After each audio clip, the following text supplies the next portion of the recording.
Welcome back to फिल्मी loop. आज हम जिस मूवी की कहानी आपके लिए लेकर आए हैं उसका नाम है वी बॉट ए ज़ू, जो साल 2011 में आई थी।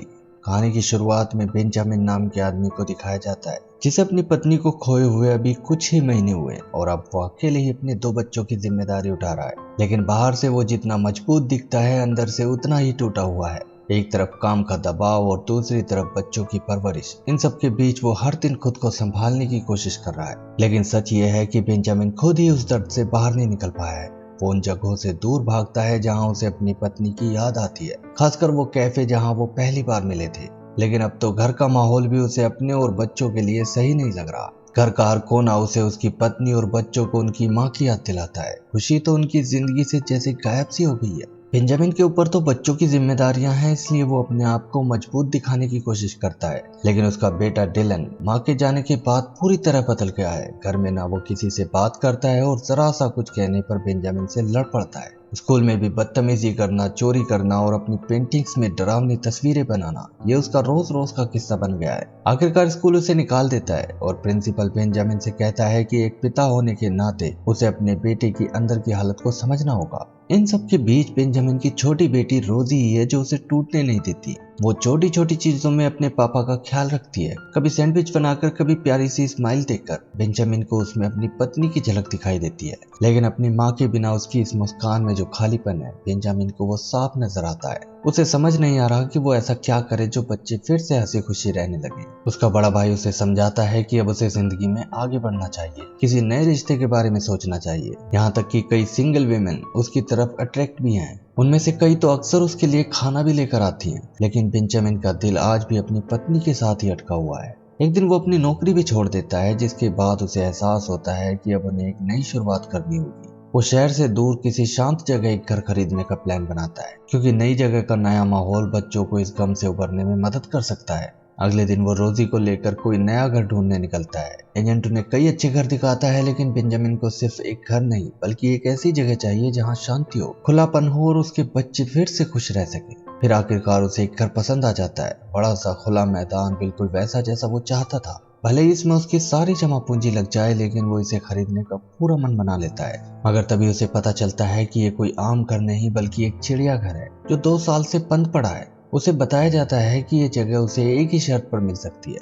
और वो शर्त यह है कि उसे यहाँ के सारे जानवरों की भी जिम्मेदारी लेनी होगी। यहाँ करीब 40 से ज्यादा जानवर हैं, जिनमें कई दुर्लभ प्रजातियां भी शामिल हैं। इन सभी जानवरों का खाना पीना, उनकी देखभाल और दवाई, सबका खर्चा उसे ही उठाना पड़ेगा, जिसमें हर महीने एक मोटी रकम की जरूरत पड़ेगी। इतनी बड़ी जिम्मेदारी देखकर बेंजामिन पीछे हटने का सोचता है, लेकिन जैसे ही वो मुड़ता है उसे पता चलता है कि रोजी कहीं दिखाई नहीं दे रही। घबराकर वो उसे ढूंढने लगता है, लेकिन जब वो मिलती है तो बेंजामिन ये नजारा देखता ही रह जाता है। रोजी बड़े प्यार से मोरों को खाना खिला रही होती है। उसके चेहरे पर जो खुशी है वो साफ झलक रही है, एक मासूम और सच्ची मुस्कान जो बेंजामिन ने बहुत समय बाद देखी है। उसी पल उसके दिल का सारा बोझ जैसे हल्का हो जाता है और वो बिना ज्यादा सोचे एक बड़ा फैसला ले लेता है। अब वो इस चिड़ियाघर को खरीद कर रहेगा। जब वो ये बात अपने भाई को बताता है तो वो उसे पागल समझता है। कहता है कि तुम्हें लोगों से जुड़ने के लिए कहा था, जानवरों के साथ नहीं। लेकिन बेंजामिन जानता है कि शायद यही जगह उसके परिवार के लिए एक नई शुरुआत बन सकती है। अब वो चिड़ियाघर को फिर से खोलने का फैसला कर लेता है, क्योंकि उसकी नजर में ये बिजनेस उसकी कमाई का एक अच्छा जरिया भी बन सकता है। हालांकि उसका बेटा डिलन इस फैसले से खुश नहीं है। वो इस जगह और अपनी पुरानी जिंदगी को छोड़ना नहीं चाहता, लेकिन बेंजामिन अपने फैसले पर अड़ा रहता है। उसे पूरा यकीन है कि रोजी की तरह डिलन को भी वहाँ का माहौल जरूर पसंद आएगा। इसके बाद बेंजामिन अपने बच्चों के साथ उस चिड़ियाघर में पहुंचता है तो गेट पर पहले से ही 5 लोग उनका इंतजार कर रहे होते हैं। उनमें सबसे आगे होती है केली, जो इस टीम की लीडर है और कई सालों से जानवरों की देखभाल कर रही है। बाकी स्टाफ भी अपने काम में काफी एक्सपीरियंस्ड है। इन्हीं में एक 13 साल की लड़की भी होती है, लिली, जो केली की कजिन है। शायद उम्र में करीब होने की वजह से वो डिलन को बार बार देख रही होती है, लेकिन डिलन उससे नजरें चुराता रहता है। अब केली बेंजामिन को चिड़ियाघर की हालत के बारे में बताती है। कई जानवर बीमार हैं जिन्हें इलाज की जरूरत है। ऊपर से यहाँ की ज्यादातर सुविधाएं भी खराब हो चुकी हैं। चिड़ियाघर दोबारा चालू करने के लिए इन सब की मरम्मत करनी होगी, जिसमें काफी पैसा लगेगा। ये सब सुनकर भी बेंजामिन शांत रहता है और कहता है कि वो सब संभाल लेगा, लेकिन केली को उसकी बातों से साफ समझ आ जाता है कि उसे इस काम का कोई एक्सपीरियंस नहीं है। वो उससे पूछ लेती है कि जब उसे इस बारे में कुछ पता ही नहीं तो उसने ये जगह खरीदी क्यों। वो बताती है कि पहले यहाँ 3 गुना ज्यादा स्टाफ हुआ करता था, लेकिन अब सिर्फ वही और उसके कुछ साथी बचे हैं जो बिना सैलरी के सिर्फ इसलिए काम कर रहे हैं क्योंकि वो इन जानवरों को छोड़ना नहीं चाहते। उन्हें डर है कि कोई भी आकर ये जगह खरीद लेगा और फिर इन जानवरों का क्या होगा कुछ नहीं पता। बेंजामिन उसके सवाल का कोई सीधा जवाब नहीं दे पाता, बस इतना कहता है कि वो अपनी तरफ से पूरी कोशिश करेगा। लेकिन इसके बाद शुरू होती है असली परेशानी। हर दिन नए बिल्स, खर्चे, मरम्मत, दवाइयाँ। जितना उसने सोचा था ये उससे कहीं बड़ी जिम्मेदारी साबित होती है। खर्च बचाने के लिए आखिर वो खुद भी काम में हाथ बटाने लगता है। धीरे धीरे वो स्टाफ के करीब आने लगता है। उसका भाई भी कभी कभी काम में हाथ बटाने के बहाने से आता रहता है, लेकिन उसका असली मकसद अपने भाई को इस बर्बादी से बचाना था। उसे लग रहा था कि बेंजामिन अपनी सारी जमा पूंजी बर्बाद करके कहीं का नहीं रहेगा, लेकिन बेंजामिन साफ मना कर देता है क्योंकि ये सब वो अपने बच्चों के लिए कर रहा है। वो चाहता है कि रोजी और डिलन इस जगह के जरिए अपने अंदर के दर्द से बाहर निकल सके, लेकिन डिलन पर इसका कोई असर नहीं होता। वो अब भी अकेला रहता है, रात रात भर सो नहीं पाता और एक कोने में बैठकर अपनी वही डरावनी पेंटिंग्स बनाता रहता है।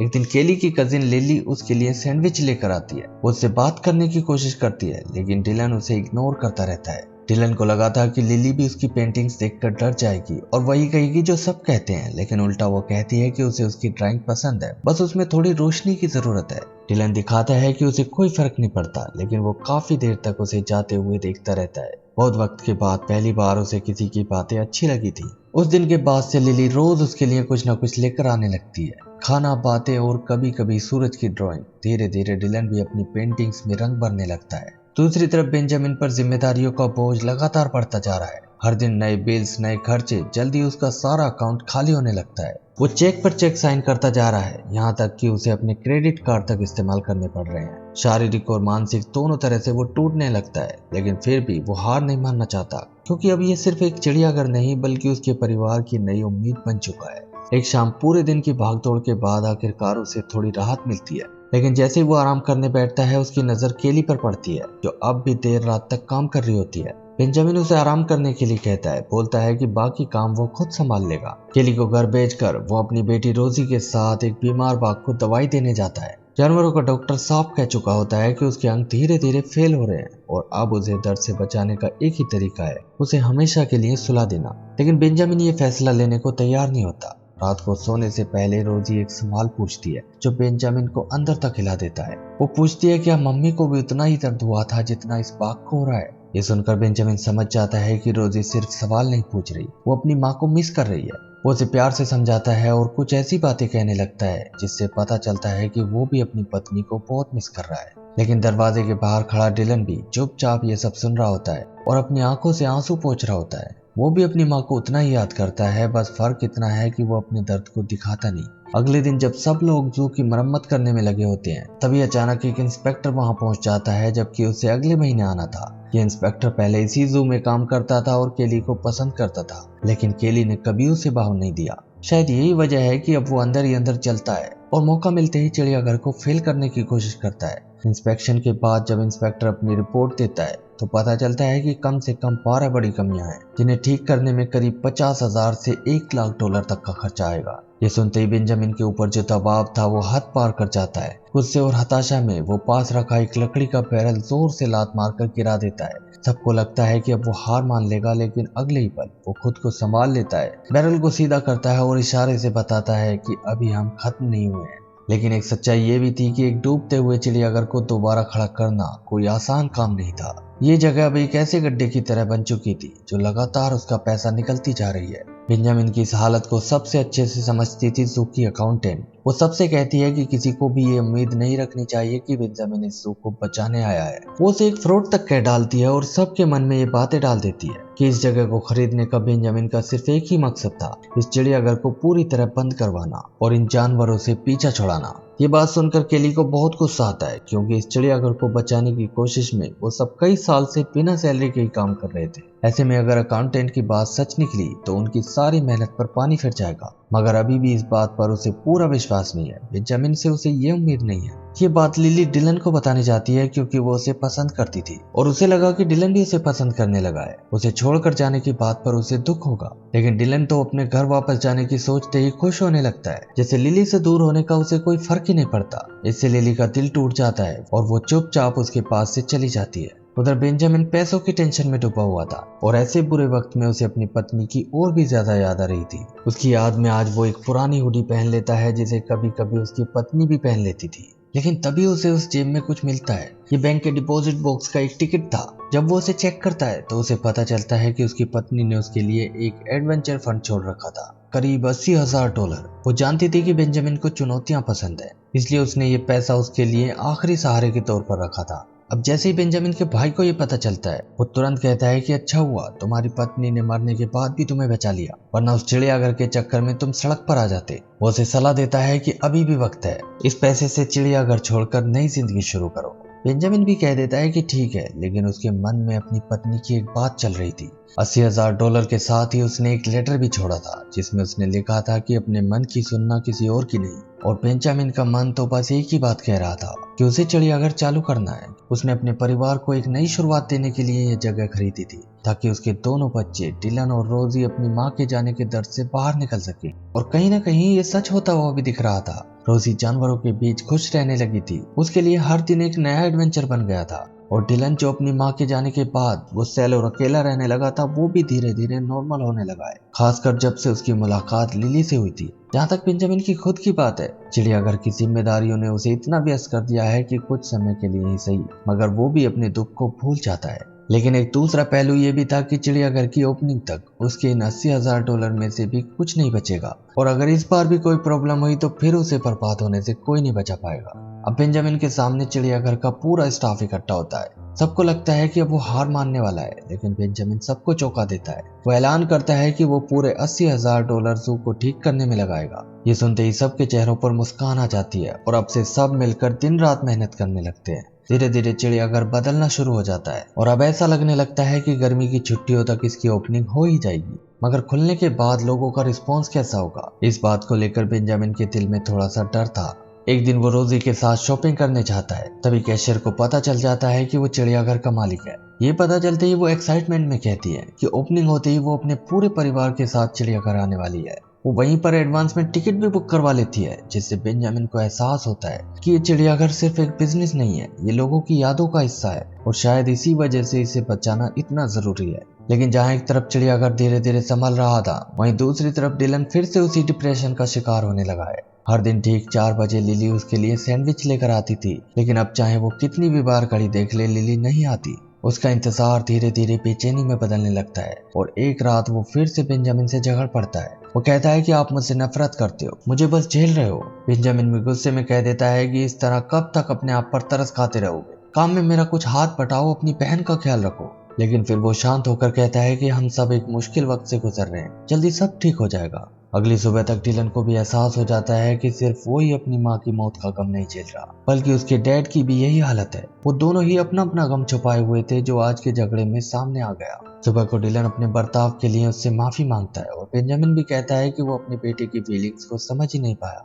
काफी दिन के बाद दोनों बिना चिल्लाए शांति से बात करते हैं। बेंजामिन उससे लिली के बारे में पूछता है, जिस पर डिलन भी कह देता है कि वो उसे सच में पसंद करता है, लेकिन हर बार उसके सामने अजीब सा महसूस करता है और अपने दिल की बात कहने की हिम्मत नहीं कर पाता। और अब तो वो भी उससे बात नहीं कर रही है। ये सुनकर बेंजामिन मुस्कुराता है और कहता है कि बस 20 सेकंड की हिम्मत चाहिए। ये सबसे मुश्किल 20 सेकंड अगर पार कर ली तो जिंदगी खूबसूरत हो सकती है। ये सुनकर डिलन गहरी सांस लेता है, जैसे उसके अंदर का बोझ हल्का हो गया हो। इस तरह दोनों के बीच की दूरी आखिरकार खत्म हो जाती है। बेंजामिन आज फैसला करता है कि उसके बच्चों को उसकी जरूरत है, इसलिए गम को छुपाने की बजाय वो उसका सामना करना सीखेगा। रात को वो अपनी वाइफ की वही फोटो एल्बम निकालता है जिसे वो इतने समय से छूने तक की हिम्मत नहीं कर पा रहा था। वो उसे खोलता है और जैसे ही पहला पन्ना पलटता है, सारी यादें एक एक कर उसके सामने आने लगती हैं, जैसे कोई फिल्म चल रही हो। उसकी पत्नी की हंसी, उनकी बातें, वो छोटे छोटे पल, सब कुछ वापस लौट आता है। ये सब देखते हुए बेंजामिन की आंखें भर आती हैं, लेकिन इस बार वो एल्बम बंद नहीं करता, क्योंकि वो समझ चुका होता है कि दर्द से भागने से दर्द खत्म नहीं होता। उसे स्वीकार करते हुए आगे बढ़ना पड़ता है। अगले दिन वो डिलन की बनाई हुई बाग की ड्राइंग को उठाता है और उसी को प्रिंट करके प्रमोशन के लिए इस्तेमाल करता है। वो डिलन से कहता है कि तुम एक बहुत अच्छे आर्टिस्ट हो, मैं तो तुम्हारा फैन हो गया हूँ। अपने डैड के मुंह से अपनी तारीफ सुनकर डिलन बहुत खुश होता है। उसके दिल में बेंजामिन के लिए इज्जत बढ़ती जा रही है। आज का दिन उनके चिड़ियाघर के लिए भी एकदम नया होता है। वो मोर के बच्चे जिनका रोजी कई दिनों से इंतजार कर रही थी आखिरकार अंडों से बाहर आ जाते हैं, जैसे जिंदगी एक बार फिर संतुलन बना रही हो। अब ये सिर्फ एक जू नहीं बल्कि उनकी जिंदगी का हिस्सा बन चुका था। यहाँ तक कि बेंजामिन का भाई जो पहले इस फैसले के खिलाफ था वो भी इस बार मदद के लिए आ जाता है। धीरे धीरे सब कुछ सही डायरेक्शन में जाने लगता है। भालू जो पहले डिप्रेशन में था अब खुली जगह और अच्छे खाने से काफी बेहतर हो जाता है। और फिर आता है इंस्पेक्शन का दिन, लेकिन इस बार सब लोग पूरी तरह तैयार होते हैं। इंस्पेक्टर हर छोटी बड़ी चीज को ध्यान से चेक करता है लेकिन उसे कोई कमी नहीं मिलती और आखिरकार उसे जू के लाइसेंस को पास करना ही पड़ता है। मतलब अब ये चिड़ियाघर ऑफिशियली खुल सकता है। ये सब सुनते ही सब लोग खुशी से झूम उठते हैं। अब बस इंतजार था ओपनिंग डे का, लेकिन ठीक उसी वक्त कहानी फिर से पलट जाती है। अचानक तेज बारिश शुरू हो जाती है, ऐसी बारिश जो रुकने का नाम ही नहीं लेती। और अगर ये ऐसे ही चलती रही तो 7 जुलाई को होने वाली ओपनिंग खतरे में पड़ सकती है। अब एक बार फिर सबकी उम्मीदें मौसम के भरोसे टिकी हुई थी। इस बीच एक दिन डिलन लिली के कमरे के पास से गुजर रहा होता है। तभी उसे बेंजामिन की वो बात याद आती है कि 20 सेकंड की हिम्मत पूरी जिंदगी बदल सकती है। बस फिर क्या, बिना एक सेकंड सोचे वो तेज बारिश के बीच भागते हुए सीधे लिली की खिड़की तक पहुंच जाता है और खिड़की पर जोर से नॉक करता है। जैसे ही लिली खिड़की खोलती है डिलन बिना रुके बिना सोचे अपने दिल की सारी बातें एक साथ कह देता है। और वही 20 सेकंड की हिम्मत दोनों को यह एहसास दिला देती है कि वो दोनों एक दूसरे से प्यार करते हैं। दूसरी तरफ जिस बारिश ने सबको डराया हुआ था वो जू के ओपनिंग वाले दिन अचानक रुक जाती है। सब लोग एक्साइटेड होकर रिबन कटिंग करते हैं लेकिन काफी देर तक एक भी विजिटर नहीं आता। धीरे धीरे सबकी टेंशन बढ़ने लगती है। तभी डिलन को शक होता है कि शायद रास्ते में कोई प्रॉब्लम हो गई है। जब वो लोग चेक करने जाते हैं तो पता चलता है कि रास्ते में एक बड़ा पेड़ गिरा हुआ है जो पूरे रास्ते को ब्लॉक कर रहा है। लेकिन जैसे ही वो उस पेड़ को पार करते हैं उनके सामने जो नजारा होता है उसे देखकर सब हैरान रह जाते हैं। बाहर लंबी लाइन लगी होती है। लोग बेसब्री से चिड़ियाघर खुलने का इंतजार कर रहे होते हैं। बेंजामिन और केली जल्दी जल्दी सबको अंदर वेलकम करने लगते हैं और देखते ही देखते एक ही दिन में सारे टिकट सोल्ड आउट हो जाते हैं। लोगों के लिए ये सिर्फ एक चिड़ियाघर नहीं था, उनके इमोशंस, उनकी यादें जुड़ी हुई थी इसके साथ। यहाँ तक कि अगले महीने के टिकट्स तक इस्तेमाल करने पड़ जाते हैं। मूवी के आखिर में दिखाया जाता है कि बेंजामिन अपने दोनों बच्चों को लेकर उसी कैफे में जाता है जहाँ वो पहली बार अपनी वाइफ से मिला था। उसे याद आता है कैसे पहली नजर में ही उसे उससे प्यार हो गया था और बिना कुछ सोचे 20 सेकंड वाली हिम्मत लेकर वो उससे बात करने चला गया था और वहीं से उसकी जिंदगी बदल गई थी। आज वो अपने बच्चों के सामने ये सब रिपीट करके दिखाता है, लेकिन ये सब करते हुए वो बार बार इमोशनल हो जाता है और दोनों बच्चों की आंखें भी नम हो जाती हैं। लेकिन फिर बेंजामिन उनकी ओर मुस्कुराने लगता है और इसी के साथ ये मूवी एंड हो जाती है।